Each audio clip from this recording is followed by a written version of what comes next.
평안하셨습니까? 한 주간 동안 살리는 말, 살리는 인생을 살아내셨습니까?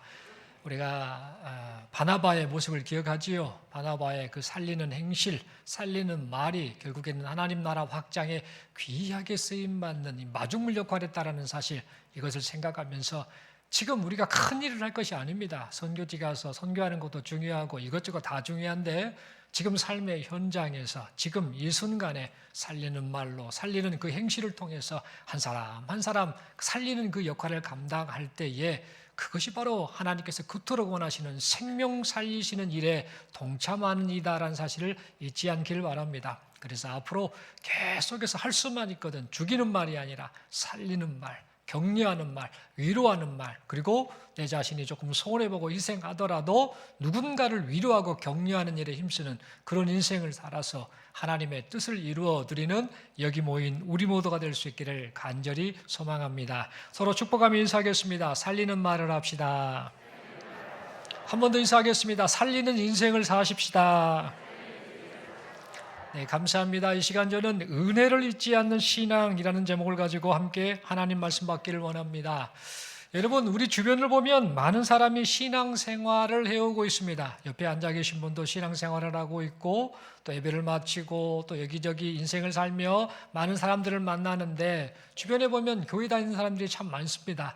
집사님, 권사님, 장로님, 목사님, 전도사님 막 불러가면서 서로 자기 자신이 신앙생활하는 성도라는 사실을 그렇게 표현을 합니다. 이처럼 많은 사람들이 신앙생활을 해오고 있는데요. 그러나 똑같이 신앙생활을 하고 있음에도 불구하고 사람마다 신앙의 성숙도는 좀 다른 것 같습니다. 어떤 성도는 신앙 경력이 쌓이면 쌓일수록 신앙의 성숙함이 드러납니다. 그런데 어떤 성도는 신앙 경력은 쌓이기는 쌓입니다만 신앙의 성숙함을 찾아보기가 어렵습니다. 겉보기에는 분명 믿음이 좋은 것 같아 보이는데 시련이 찾아오고 유혹이 찾아오면은 신앙과는 동떨어져 버린, 신앙과는 참 많이 먼 모습을 보일 때가 있습니다. 그리고 어떤 때는 신앙을 따라 행하는 이 삶이 한결같지 않은 모습을 보곤 합니다. 조금 이렇게 믿음이 좀 생긴 것 같고 믿음을 따라서 하는 것 같고, 그러면 믿음이 자라서 한결같이 말씀 따라 믿음으로 살면 좋은데, 사람이 이랬다 저랬다 하면서 들쑥날쑥하면서 한결같지 않은 그런 신앙생활을 하는 사람들을 보곤 한다라는 겁니다. 여러분, 그렇다면 지금 우리의 모습은 어떻습니까? 신앙생활을 할수록 신앙의 성숙함을 드러내고 있습니까? 아니면 신앙이 한결같지 못한 채 살아가고 있지는 않습니까? 여러분, 우리 모두 다 신앙생활을 하면 할수록 신앙의 성숙함이 좀 드러나고 한결같이 성숙한 신앙생활을 하는 우리 모두가 되었으면 좋겠습니다. 오늘 본문의 말씀을 보니까 한결같이 성숙한 신앙생활을 했던 사람 한 명이 등장을 하고 있네요. 그 사람이 누군가? 바로 다니엘이라는 사람입니다. 이 다니엘은 BC 605년에 그의 나이 한 16세 정도로 추정을 합니다. 15, 16 아니면 18세 사이로 추정이 되는데, 여기서는 16세로 말씀을 드리겠습니다. 16세 정도로 추정되는 그 나이 때에 바벨론의 포로로 끌려갑니다. 왜 그랬습니까? 나라가 망해서 그렇지요. 나라가 망해서 그 백성들이 전부 바벨론으로 끌려갈 때에 그 끌려간 멤버 중에 속했던 사람 중에 하나가 바로 다니엘이라는 16살 먹은 소년이었습니다. 그는 타국 생활을 하는 동안에 하나님의 사람으로 살았습니다. 그래서 그의 인생을 살펴보면 4명의 왕들에게 인정을 받는 신하로서의 삶을 살았습니다.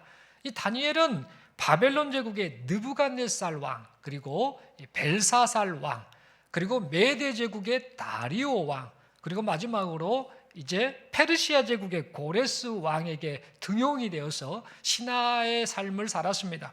이처럼 4명의 왕들에게 등용이 됐는데요. 여러분, 보통 우리가 생각하면 정권이 바뀌거나 나라가 바뀌면 어떻게 됩니까? 아무리 고위 간직을 가지고 살았다 할지라도 정권이 바뀌거나 나라가 바뀌면 그 간직을 다 잃어버리는 게 대부분의 어떤 이치 아닙니까? 그런데 이 다니엘은 계속해서 재등용되는 그런 인생을 살았던 겁니다. 왜 그랬을까요?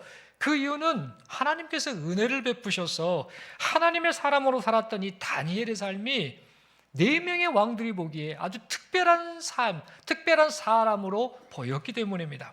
이처럼 다니엘은요, 그의 인생을 평가해봐라라고 한다면 하나님의 은혜를 입은 사람이었습니다.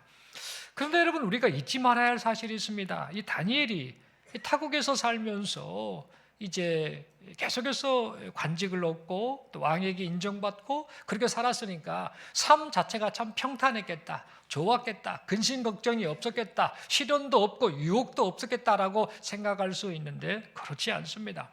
다니엘 역시 타국 생활을 하면서 크고 작은 어려움과 위험을 겪으며 살았다라는 사실입니다. 여러분, 오늘 본문의 말씀을 보면 다니엘이 큰 어려움을 겪고 있음을 지금 말해주고 있습니다. 다니엘은 메대 제국의 다리오 왕 때 등용이 됩니다. 이때 이 다니엘의 나이가 대략 몇 살이냐면요, 80세 할아버지입니다. 80세 할아버지 때 지금 활동했던 그 내용을 지금 오늘 본문이 다루고 있습니다. 이 다니엘은 다리오 왕이 보기에 굉장히 민첩하고 지혜롭고 일도 잘하고 뿐만 아니라 그릇됨도 없고 허물도 없는 굉장히 충성스러운 그런 신하였습니다. 그런데 그 모습을 함께 있었던 다른 관료들이, 다른 신하들이 시샘을 합니다. 저 다니엘만 이 왕이 예뻐하네, 안 되겠다, 어떻게든 저 다니엘을 좀 쫓아내든지 어떻게 해야 되겠다라고 생각을 합니다. 그래서 이 다니엘을 죽일 목적으로 계략을 짭니다. 어떤 계략인가요? 다리오 왕을 높여주는 척 하면서 말합니다. 왕이시여, 왕만이 이 제국을 다스리시는 분 아닙니까? 혹시 다른 사람들이 왕이 아닌 다른 어떤 신이나 다른 누군가에게 충성 맹세하면 안 되지 않겠습니까?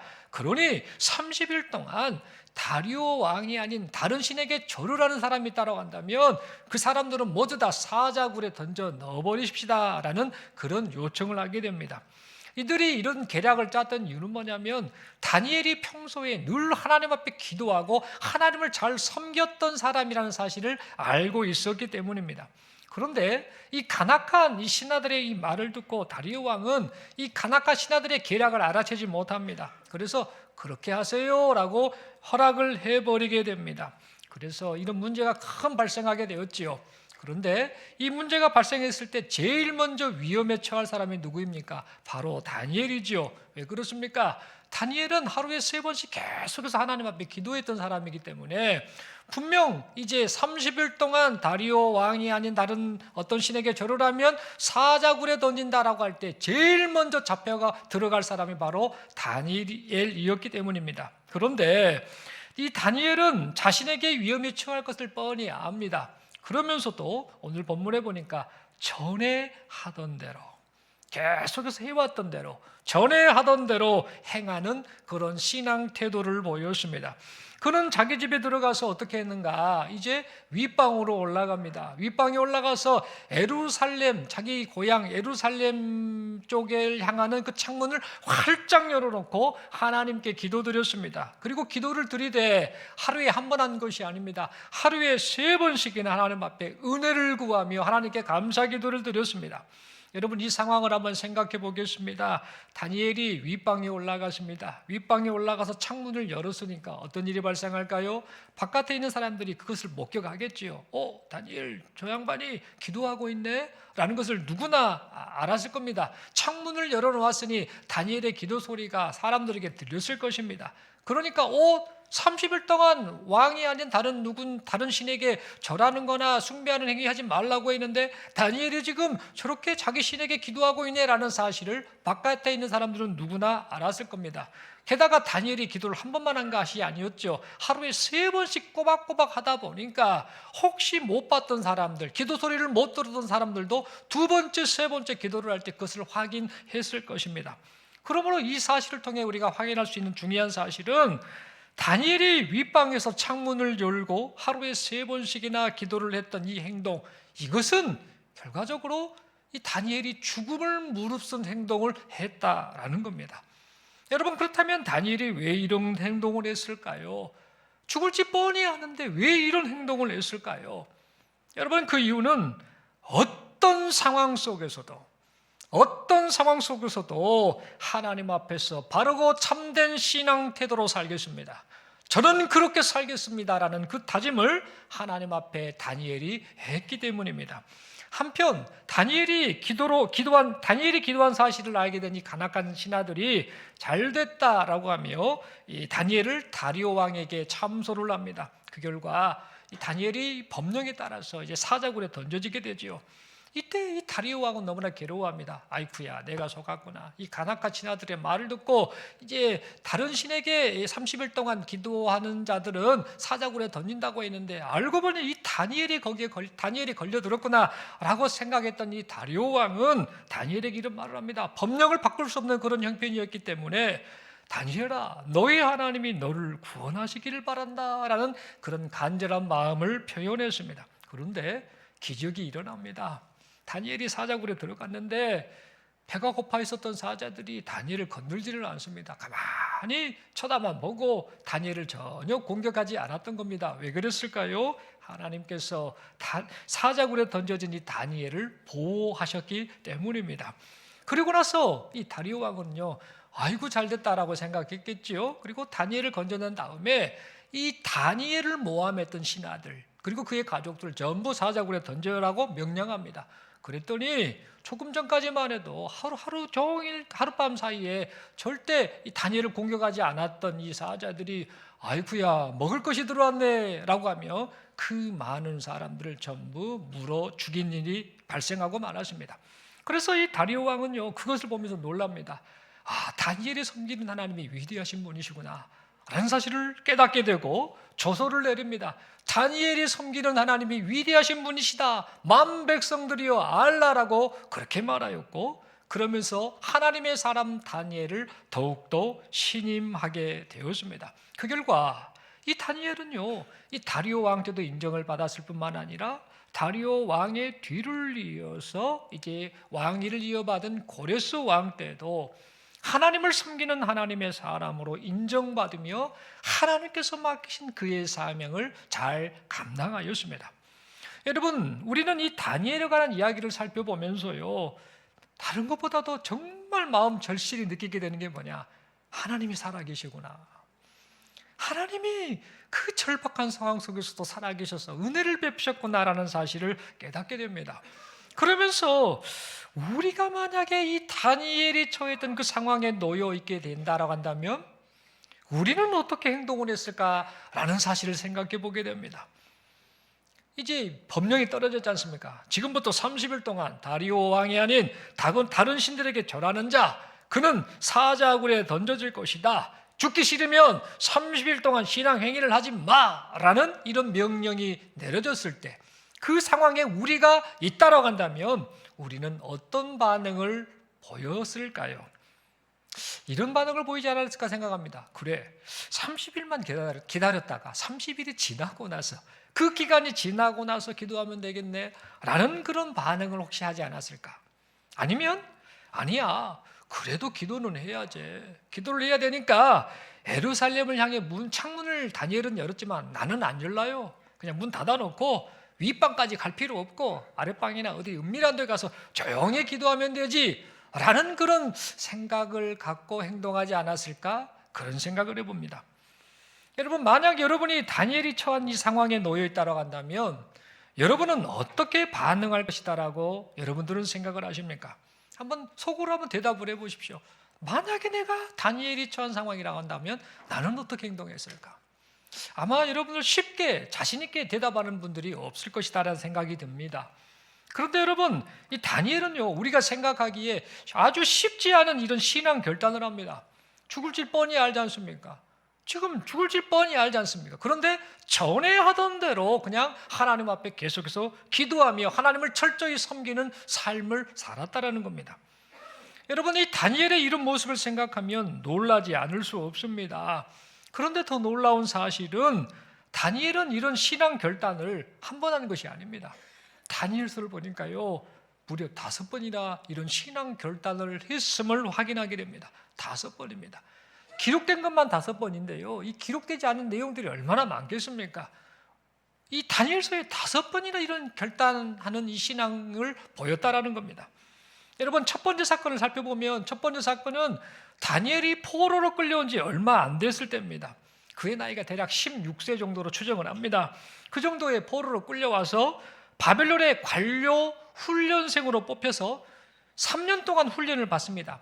그래 훈련이 시작될 때에 이 느부갓네살 왕은요, 왕족 귀족 출신에 좀 머리 좀 돌아가고 좀 공부 좀 하겠다, 좀 똑똑하다라는 그 친구들 전부 여기저기서 불러 모아서 그들을 이제 느부갓네살 왕을 위해서 쓰임받을 신하 삼기 위해서 훈련을 시켰는데요.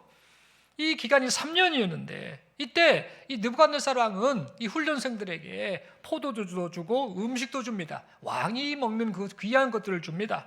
잘 먹여서 머리도 좋아지고 건강해져서 왕을 위해 살게 만들어야지 라는 목적으로 포도주와 음식까지 주었습니다. 그런데 이때 이 다니엘은요, 다니엘서 1장 8절의 기록대로 뜻을 정합니다. 그래서 어떻게 행동하는가? 왕이 준 포도주, 왕이 준 음식을요 먹기를 거부합니다. 다른 친구들은 다 먹는데 자기는 그것을 거부합니다. 대신에 물과 채식만을 고집하게 됩니다. 여러분, 그렇다면 다니엘은 왜 왕이 내리는 음식과 포도주를 거부했던 것일까? 결론적으로 간단히 말씀드리면 왕이 내렸던 포도주 음식은요, 당시에 이 바벨론 신에게 바쳤던 제물입니다. 그 제물을 왕이 먹고 그것을 이제 다른 사람들에게 나눠준 겁니다. 그러니까 다니엘은 하나님을 섬기는 자로서 그 음식 안 먹으랍니다. 나는 내 몸을 더럽히지 않으랍니다. 내 마음과 내 몸과 내 모든 것은 하나님의 것입니다. 그러니 하나님의 뜻대로 살겠습니다. 저는 하나님만 섬기겠습니다. 라는 그런 신앙 결단을 왕이 내린 포도주와 음식을 거부하는 행동으로 표현했던 겁니다. 이때 이 다니엘은요, 지혜롭게 이것을 거부합니다.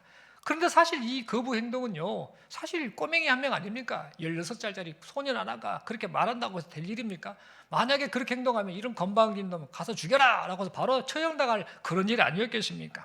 그런데 하나님이 이 다니엘에게 은혜를 베푸십니다. 그래서 그 훈련생들을 총괄하는 환관장에게 이 다니엘이 긍휼을 입게 하십니다. 그래서 결론적으로 채식만 먹어도 되도록 물과 채식만 할 수 있도록 허락을 받고 결과적으로는요, 반전이 일어나지요. 왕이 준 음식, 왕이 준 포도주를 먹은 게 잘 먹으니까 얼굴이 더 좋을 거 아닙니까? 그런데 물과 채식만 했던 이 다니엘이 오히려 얼굴빛이 더 좋아 윤택해져서 이 환관장이 깜짝 놀라게 되고 3년의 훈련 기간 동안에 이 다니엘은 우상제물을 먹지 않고 끝까지 신앙을 지키는 그런 은혜를 입게 되었습니다. 결국 하나님께서 이 다니엘의 뜻을 정한 신앙 결단을 귀하게 여기셔서 이런 은혜를 입게 된 겁니다. 두 번째 사건이 있습니다. 두 번째 사건은요, 이 다니엘의 이 첫 번째 사건이 16살 때 사건 이후 2년 후에 일어났던 사건입니다. 그의 나이 18세 때입니다. 느부갓네살 왕이 갑자기 꿈을 꿉니다. 이상한 꿈을 꿉니다. 도저히 납득이 안 되는 꿈인데 잊혀지지가 않는 꾸는 꿈입니다. 너무나 생생한 그런 꿈을 꿉니다. 마음이 심란해집니다. 이 꿈이 도대체 뭘까라고 궁금해합니다. 그러면서 당대의 학자들, 점쟁이들, 마술사들 전부 다 지혜롭다는 사람들 다 불러 모아서 말합니다. 내가 꾼 꿈이 뭔지 알아맞혀. 그리고 그 꿈의 의미를 말해줘 라고 말을 합니다. 만약에 이 꿈을 알아맞히지 못하고 해석하지 못한 사람은 다 죽일 거야 라고 말을 합니다. 근데 뛰어난 학자들, 점쟁이들, 마술사들 모두가 다 동원됐습니다만 느부갓네살 왕이 꾼 꿈을 누가 알겠습니까? 같이 꿈꾼 것도 아니고 같이 잠을 자고 꿈꾼 것도 아니지 않습니까? 모르지요. 그래서 이 느부갓네살 왕이 이제 그 마술사들, 점쟁이들, 학자들 전부 다 처형토록 명령합니다. 이때 이 죽음의 위기가 다니엘에게까지 오고 말지요. 이때 다니엘은요, 어떤 방법을 쓰는가? 인간적인 방법을 동원하지 않습니다. 다니엘서 2장 18절의 말씀대로 친구들에게 기도를 요청합니다. 그리고 함께 그 역시 하나님께 기도합니다. 그랬더니 그 밤에 하나님의 은혜로 이 느부갓네살 왕이 꾼 꿈이 뭔지를 압니다. 하나님이 가르쳐 주셨습니다. 그리고 그 꿈의 의미를 다 깨닫게 됩니다. 그래서 그 사실을 느부갓네살 왕에게 말해줍니다. 그랬더니 느부갓네살 왕이 깜짝 놀랐지요. 우와, 진짜 이 다니엘이 섬기는 하나님이 진짜 위대하신 분이구나라고 인정을 하고 이 다니엘을 고위 간직으로 삼고 또 지혜롭고 똑똑하다는 사람들의 머리로 삼는 그런 은혜를 이 다니엘이 잊게 됩니다. 인간적인 방법을 동원하지 않고 하나님을 믿고 의지하는 이 다니엘의 신앙 결단을 하나님께서 그렇게 귀하게 여기셨던 겁니다. 그리고 나서 다니엘서를 보니까 세 번째 사건이 있습니다. 다니엘이 신앙 결단을 했던 세 번째 사건이 등장하는데, 그때는 이 다니엘의 나이가 몇 살 때냐면요, 대략 한 65세 정도입니다. 여기서 한 65세 되신 분들은 내 나이 때구나 라고 생각하시면 들으시면 됩니다. 당시는 이 바벨론의 이제 통치하는 자 중에 벨사살이라는 왕이 통치를 하던 때입니다. 이 벨사살은 실제로 왕은 아닙니다. 그의 아버지 나보니두스라는 사람이 왕이었는데, 이 벨사살이 이제 아버지와 함께 섭정을 하는 겁니다. 함께 이제 왕으로서의 역할을 하고, 이 나보니두스가 잠시 타국이 가 있는 상황이었습니다. 그런 상황 속에서 이제 벨사살이 지금 왕으로서 역할을 감당하고 있을 때, 이 바벨론이 결과적으로는 망하게 되고 맙니다. 왜 망했는가? 메데바사 제국이 이 연합군을 이루어서 공격해서 결국에는 이 나라가 망하게 됩니다. 그런데 여러분, 이 나라가 망하던 날 밤에 다니엘서 5장에 보니까요, 이 벨사살 왕과 그의 신하들은 무슨 짓을 하고 있었는가? 나라가 망할 줄을 생각 안 합니다. 지금 바깥에는 메데바사 연합군이 지금 계속해서 포진해서 계속 공격을 하는데 걱정은 안 합니다. 뭐 하고 있었는가? 술 파티를 벌입니다. 왜 그랬는가요? 이 바벨론의 이 성이 난공불락의 성이었기 때문입니다. 아무리 많고 많은 적들이 쳐들어와도 절대 공격할 수 없는, 함락할 수 없는 그런 성이었기 때문에 자신만만해하면서 그 밤에 술 파티를 벌이고 있었습니다. 이 술 파티를 벌이고 있을 때 갑자기 한쪽 벽에서 사람 손가락들이 나타납니다. 그래서 손가락에 이 석회벽에다가 이런저런 글씨를 쓰게 됩니다. 이때 그 누구도 그 글자가 의미하는 뜻을 알지 못하지요. 그래서 그 글자를 해석하는 자에게는 예물을 줄 것이다, 상급을 줄 것이다, 그리고 높은 직책을 주겠다라고 벨사살이 그렇게 말을 합니다. 하지만 아무도 그 의미를 깨닫지 못하는데, 그때 이 왕의 왕비가 소개를 하죠. 그 옛날에 이런 사람이 있었답니다.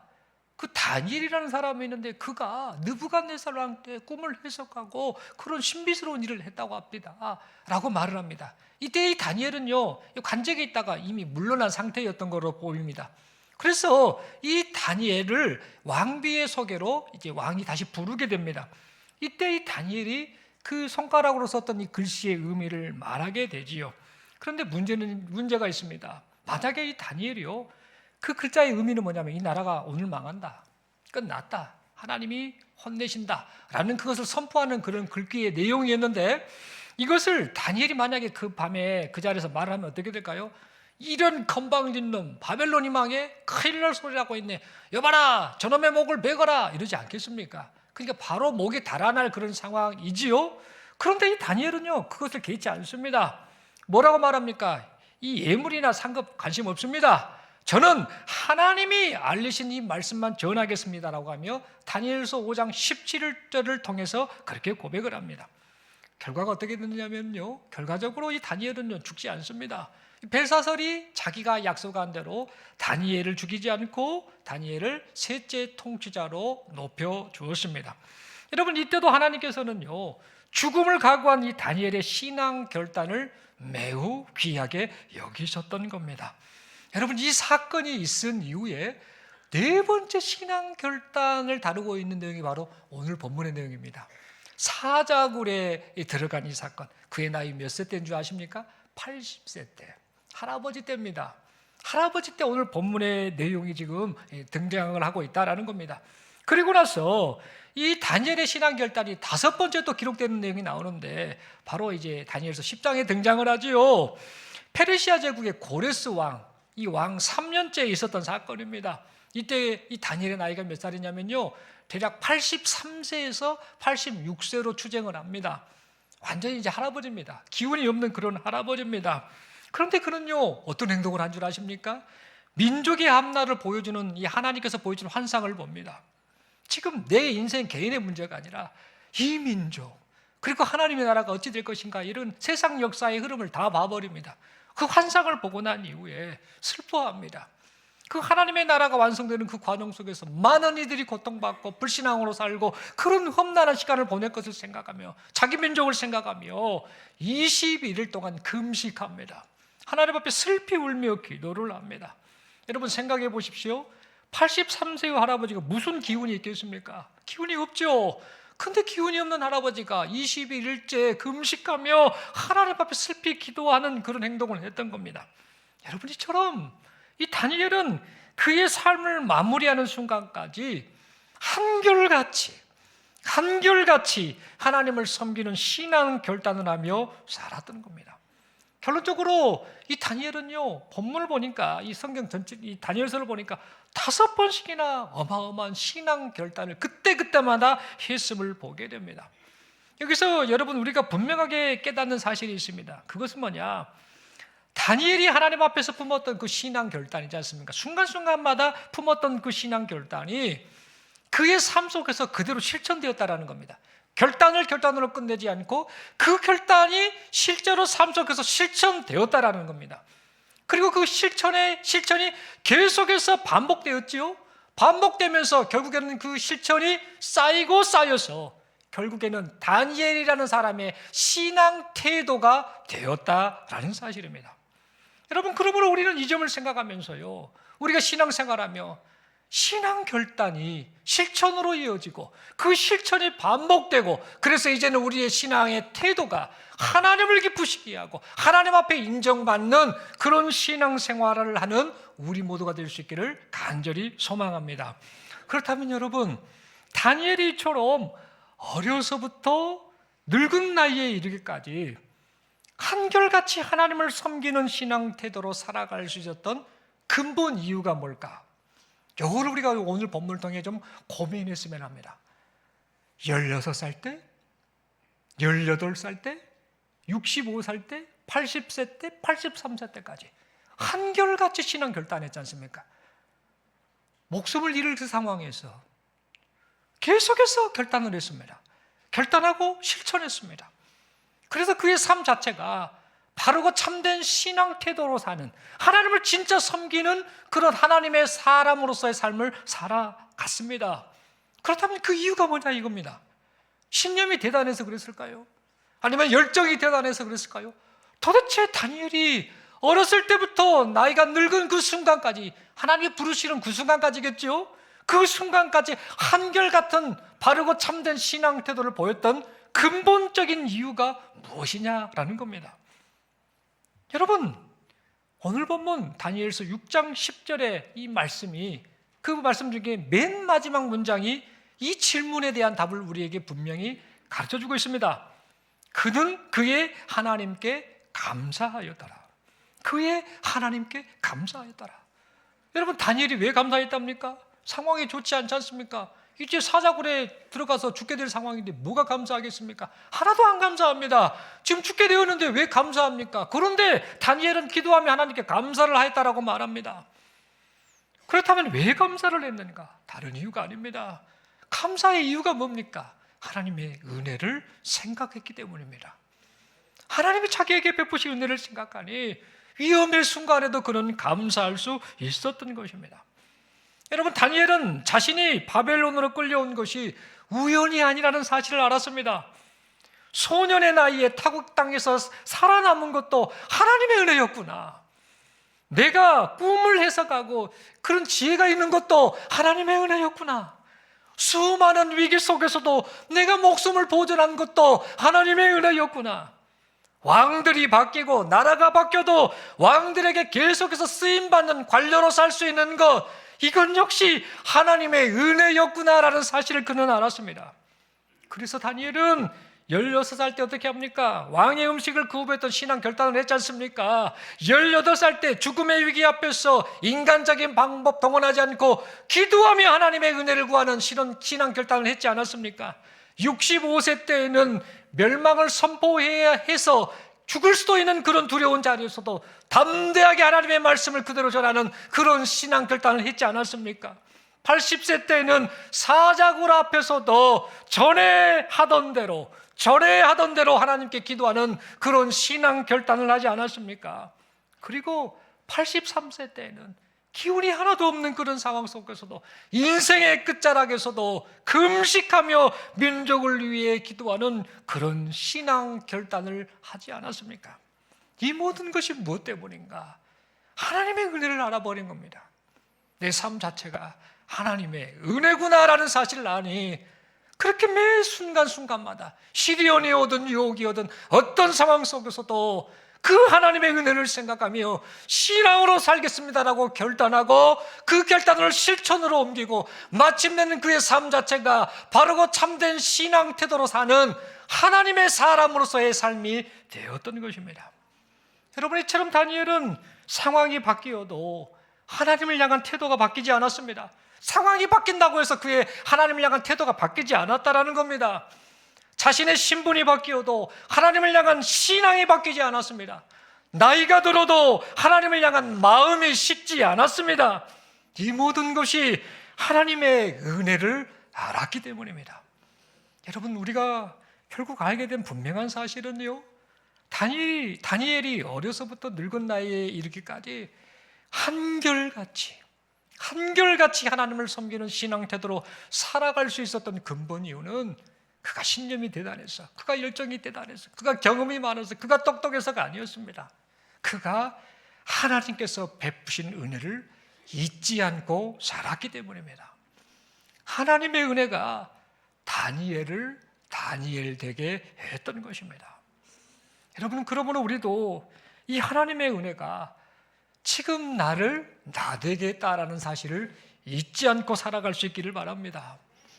여러분, 세상에서도 은혜를 알고요, 은혜를 깨달으면, 누군가의 은혜를 알면은요, 삶을 결단하지요. 내게 은혜 베푸신 그분의 뜻을 따라 내가 결단해서 그렇게 살아야겠다라고 하면서 그렇게 실천하며 변화된 삶을 사는 사람들이 의외로 많습니다. 그 중에 한 명을 소개합니다. 미국의 그 메이저리그라고 야구가 있지 않습니까? 야구 그 리그가 있지 않습니까? 그 메이저리그는요, 세계에서 가장 뛰어난 야구 선수들만 모이는 그런 야구 리그입니다. 이 메이저리그에 진출한다는 것은요, 이거는 가문의 영광입니다. 나라의 영광입니다. 그러니까 아무나 이 메이저리그에 들어갈 수 없는데, 한국 선수들 중에 몇 사람이 메이저리그 진출해서 또 상당히 영향력을 발휘하기도 했지만, 어떤 애들은 메이저리그 갔다가 그렇게 한국에서 뛰어난 선수도 갔다가 그냥 퇴출당하는 이런 일들이 자주 발생합니다. 그만큼 이 메이저리그에서 인정받는다는 것은, 그리고 메이저리그 선수로 뛴다는 것 자체가 거의 기적적인 그런 일입니다. 그런데 이 메이저리그에 그 선수 중에 아주 독특한 선수가 하나 있습니다. 마이크 피아자라는 선수가 있습니다. 이 선수는요, 어떤 그 영광을 입었느냐면 메이저리그 가운데 올스타전에 12번이나 참여했던 그런 선수입니다. 그만큼 실력이 뛰어나니까 그랬겠죠. 그리고 이 메이저리그는요, 명예의 전당이라고 해서 선수들 중에 역사 중에 정말 뛰어난 선수는 명예의 전당에 그 이름을 딱 새겨 넣어서 그 사람을 꼭 기억합시다라는 그런 전통이 있습니다. 명예의 전당에 이름이 들어간다는 것은요, 이것은 완전히 영광스러운 일입니다. 거의 불가능한 일이기 때문이죠. 그런데 여러분, 이 마이크 피아자라는 선수가 12번 올스타전에 또 참여했고, 그리고 명예의 전당에 들어가는 그런 인물입니다. 그런데 알고 보면은요, 이 마이크 피아자는요, 본래 야구를 그렇게 잘하는 선수가 아니었다고 합니다. 야구를 하는 야구 선수긴 선수인데 메이저리그에 들어갈 만한 그런 실력이 못 되었습니다. 근데 그가 어떻게 메이저리그에 들어가게 됐냐면요, 라소다라는 감독입니다. LA 다저스의 라소다라는 감독이 그를 지명했기 때문입니다. 그를 뽑아줬기 때문입니다. 왜 뽑혔는가? 이 라소다 감독과 이 피아자 선수의 아버지가 좀 친분이 있었다고 그러네요. 그래서 하도 부탁을 했는지 어쨌는지는 모르겠습니다. 친분 때문에 우리 아들 야구를 좀 하려고 하는데요, 어떻게 좀 잘 됐으면 좋겠어요. 그런 말을 들어서 그랬는지 이 피아자 선수를 이제 지명해서 뽑았습니다. 그런데 어떤 사연이 있느냐면요, 1390명이 그 해에 뽑혔는데 그 중에 몇 번째 순서로 지명이 됐을까요? 꼴찌 1390번째 순서로 이름이 들어간 겁니다.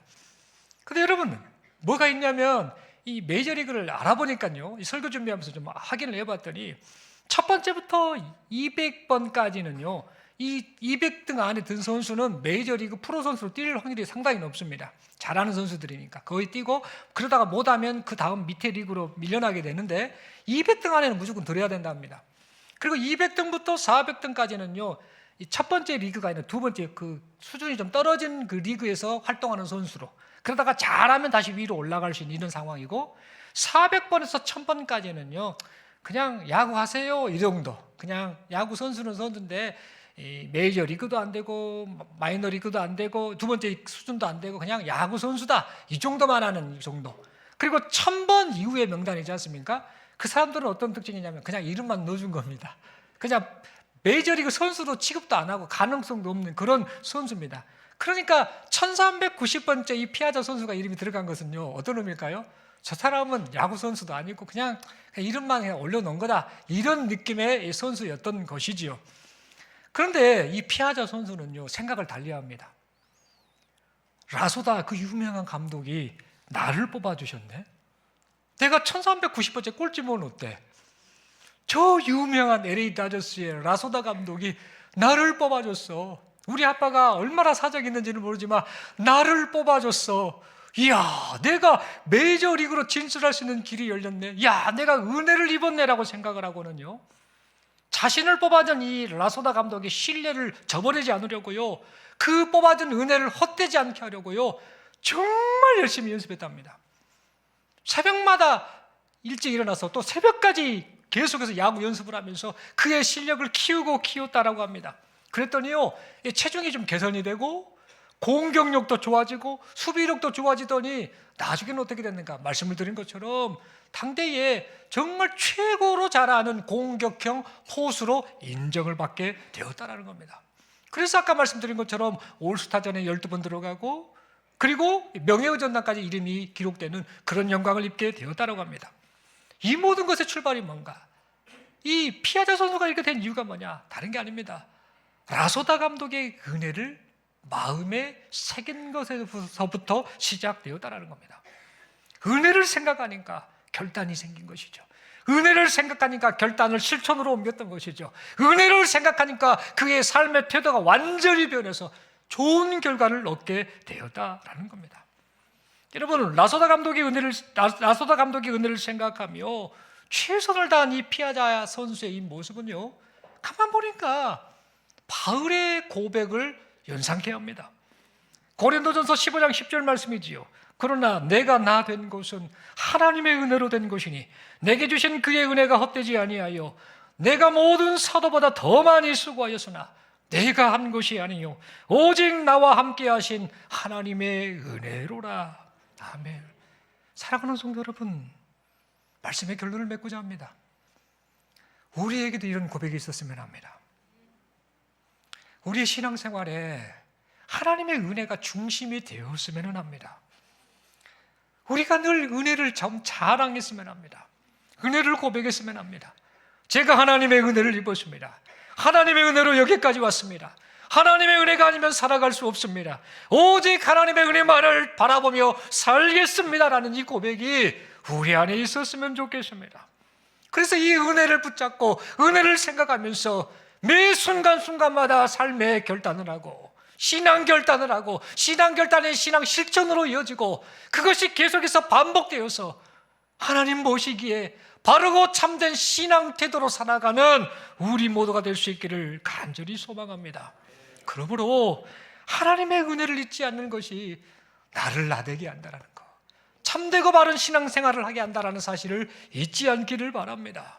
그래서 이 다니엘이 하나님의 은혜를 생각하며 시련과 유혹 앞에서도 신앙을 결단하고 그의 신앙 결단이 삶으로 이어지고 그 삶이 축적되어서 그의 일평생 동안 한결같이 바르고 참된 신앙 태도로 살았던 것처럼 우리 모두도, 여기 모인 우리 모두도, 여기 모인 우리 모두도 한 사람도 빠짐없이 여기 모인 우리 모두가 하나님 앞에서 바르고 참된 신앙 태도로 살아가시는 우리 모두가 될 수 있기를 간절히 소망합니다.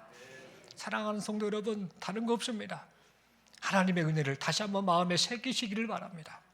신앙의 출발 뿌리가 하나님의 은혜를 마음에 새기는 거라는 사실, 내가 하나님의 은혜를 망각하면 이미 그때부터 신앙이 병든 겁니다.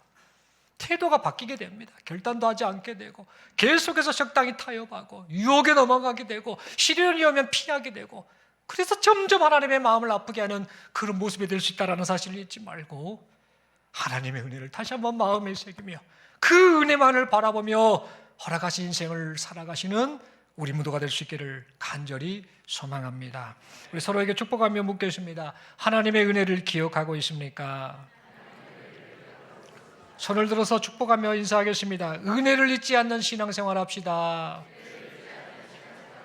아멘이십니까? 오직 하나님의 은혜만을 바라보며 이 한 주간과 일평생을 살아가는 우리 모두가 될 수 있기를 간절히 소망합니다. 기도드리겠습니다. 하나님 아버지, 하나님의 은혜만을 바라봅니다. 우리가 우리 열심을 내고 이것저것을 한다 할지라도 그 은혜를 망각하면 결과적으로 하나님의 마음을 아프게 하는, 하나님의 뜻과는 상관없는 인생을 사는 존재가 되고 말임을 깨닫습니다.